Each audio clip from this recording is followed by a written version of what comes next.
20th of October, continuing final gap alignment for you guys and girls. Just shaping, just bolting, adjusting and marking up, making sure that them gaps, when it goes in for paint, there's minimal amount of work for the spray guys to have to do. So I'm trying to, what I've done, I'm just trying to get uniform gaps. It was already very straight. There was a few little areas where it just drifted out. Factory does drift out, but I'm just doing a slight improvement on it. So I've just been remarking it. I'm just going through a few little areas. If I have to, I've popped a little touch of weld and then smoothed it back round on the edges just to get it uniform. Okay, so I've gone round that one. I've gone round this one. Now the top on here just went in a little bit, so I'm back. I've built that out a touch and then got the wheel and just brought it in I'm using this and what I've done just to get it straight is it's only like 1/2 mil. I've just touched the edges and then I've been checking the wing alignments to the bonnet, to the bulkhead and then your coach lines. So I've been working on that. I've got this side bang on. Go take you across there now and have a look. I want to get this off, I really do. I want to get this off to the paint shop. This side is bang on the cash. And see if I can get stood back far enough for the angle. Probably won't get it, but there's nothing to do now on this side. I'm straight. So I've got that back how it was. Other side need a little touch. That's where we are at October 20. What else have we done? Well, a bit more cosmetic work. Some pinholes have been filled out. Walk you through again. We're back on the rotisserie so I can spin it. I'll be spinning it and then Gravitex in underneath to get a nice underbody seal. Lots of seam sealing to do before it goes in for paint. I'll do as much as I can here. I'm on a movable jig. The spit is now on these dollies, so I can move it backwards and forwards, bring it right into the middle of the workshop and get round both sides dead easy. And then okay, we're starting seam seal now. It's simply a case of getting a brushable seam sealer and just following everywhere where the metal, any overlapping metal joins, even if it wasn't a factory, then try and improve on it, I guess. So we've swirled around those those crash knockout points for the collapsible chassis, those tabs round there, around that. Follow those seams down. Anywhere else where we've done repairs as well, and then obviously where your original factory joins were. Okay, so on the side there, just cleaning up the pinhole repairs where the paint's burnt through. We're going to go over that now with red oxide, touch back in those welds that got damaged. Away we go with the red oxide. It's red oxide next, and then we're on with, sorry, we are Q-rust first, then red oxide paint, then over the red oxide paint you've got the seam sealer, and then over the seam sealer you've got the Gravitex. Let's go. Okay, so next process is Q-rust. Now when the shell gets dipped, it strips all the paint off, so you're left with bare metal. But what they do is the electrophosphate plate it. The idea is that the electric charge on the paint draws the paint underneath any seams. However, they only guarantee 95% coverage, maybe yeah, about 95% coverage. So what you've got to do, or a good idea to do, is get the Q-rust and on the rotary spit, get it so that the gravity is pulling the Q-rust down into all the seams on this side, then flip it and just feed the paint into the other seams.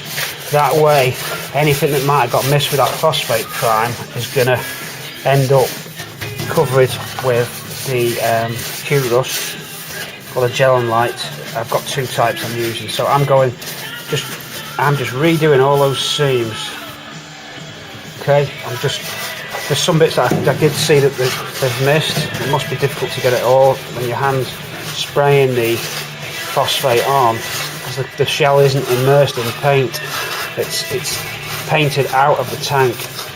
It's only immersed in the acid and the degrease and the cleaning solution. So while the rust is all eaten away, you are left with exposed metal if and only if the phosphate paint process has missed.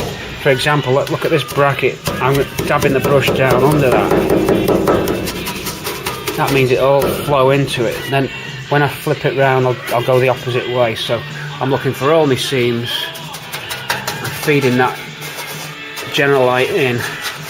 Well, I think it's this cubus this run round, but just get it down every seam you can find, just to kill any rust that might be lurking there, surface rust that's appeared since it's had its paint stripped off it, or indeed when it was welded, when me and Mike repaired the chassis run.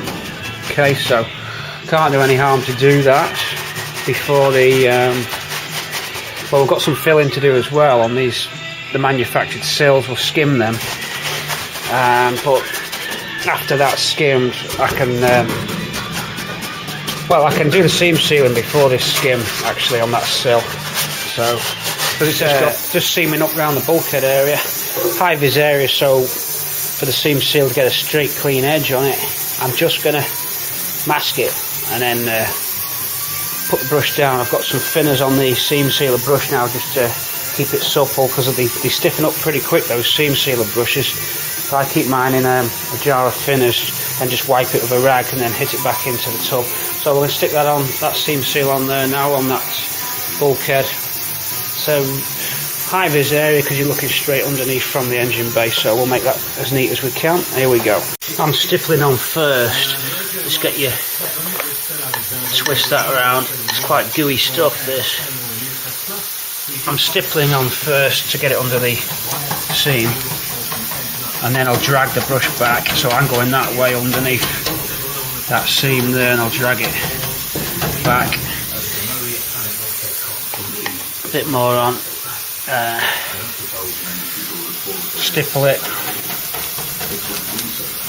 Watch you don't take the edge of the tape up there, that's on the inboard side, I'll be okay. Watch it when you're dragging it under there, you don't pull the edge of the tape up. Okay, so there's enough on the right. I'll cut back in a sec when I've done that. I'll drag that brush down. A little bit more on. I'm going to pull back now with a brush. Watch, shall we just... The seam goes that way, so if I drag back, not only does that keep that masking tape on the visible side from peeling up, but it also drags the seam sealer backwards into where it needs to go, guaranteeing that you're getting it that completely closed up from the elements. So I've gone dragging it back under the seam. It sets pretty quick, so don't hang around with this stuff. And then down we go,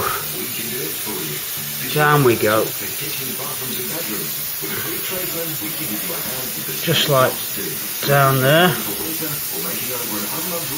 It's not a problem because you've pulled it under now, so the thickness either side's irrelevant. All the object is to get it under that lip and then give it some support either side so it doesn't peel out. So basically looking for a reasonably thick band. Now I can now, if I want, reload and just give it one more pull.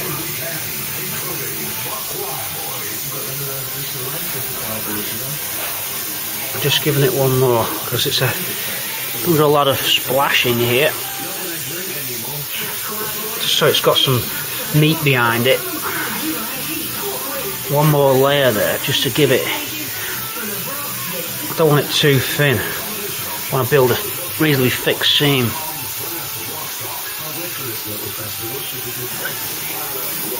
Sorry about the to-in and fro-in with the camera, I'm one-handed here again, obviously, as you can guess. It's gooey stuff, real gooey stuff. So pulling back,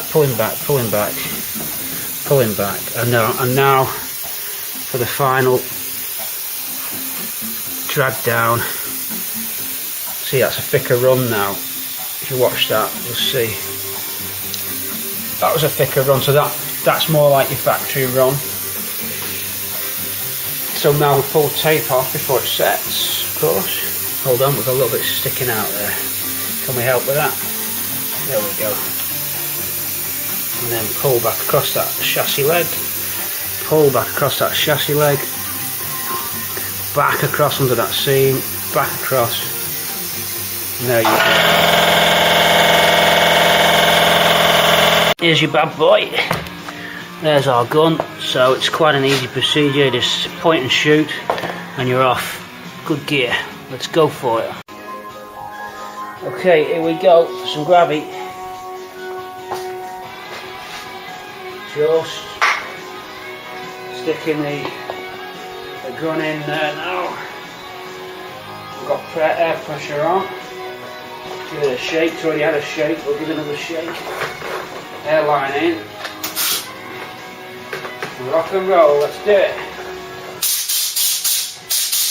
Just little blasts. Just layer it up.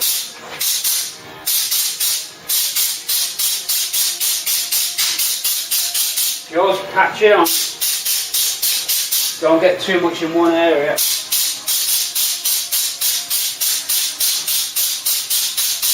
I'm just pulsing that.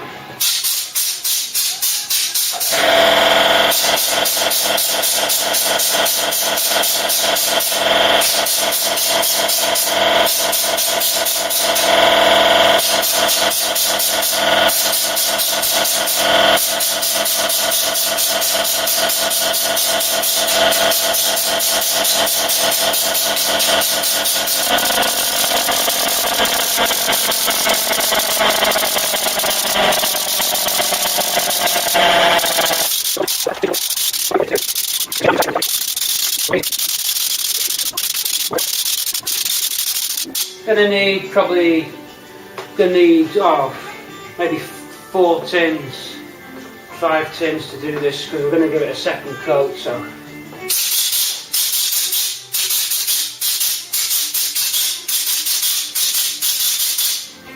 as everyone tells you, preparation is key.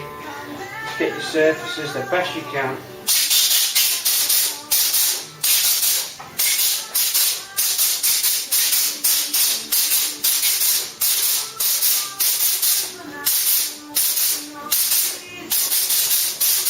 That's that can bone. Yeah, googling now. We're out on that one. Might be able to add 2 cans together. Got a little bit left in there. It doesn't leave much in that. Pretty efficiently gets it out. Nothing in that one. So there you go. Let's take you up close and personal. Pull the airline. We'll clear that with thinners in a minute, just so the gun's not just so the gun doesn't get blocked. So first view there, she's looking alright, isn't she? That's that area. So we'll give it a couple of coats, and also the last coat will be with it spun the other way, so that any direction that the Gravitex gun didn't hit, then we're going to catch from the other side. When we flip it, we'll just spin it round, and I'll work from that side tomorrow and get another layer on. So there you go, that's the idea. A couple of floor bungs missing for the bottom, can't find them, so I would have done all of that, but I'm 2 bungs missing there. So it's one for tomorrow, but you want to see it go on? There you go. It's more of the same tomorrow. Over and out for now. Hope you like that. Okay, some more on. Some more Gravitex on from more on. Okay, some remaining panels done. A couple of bungs missing, as I said. Second coat. Hold on for the third coat coming up soon on this video.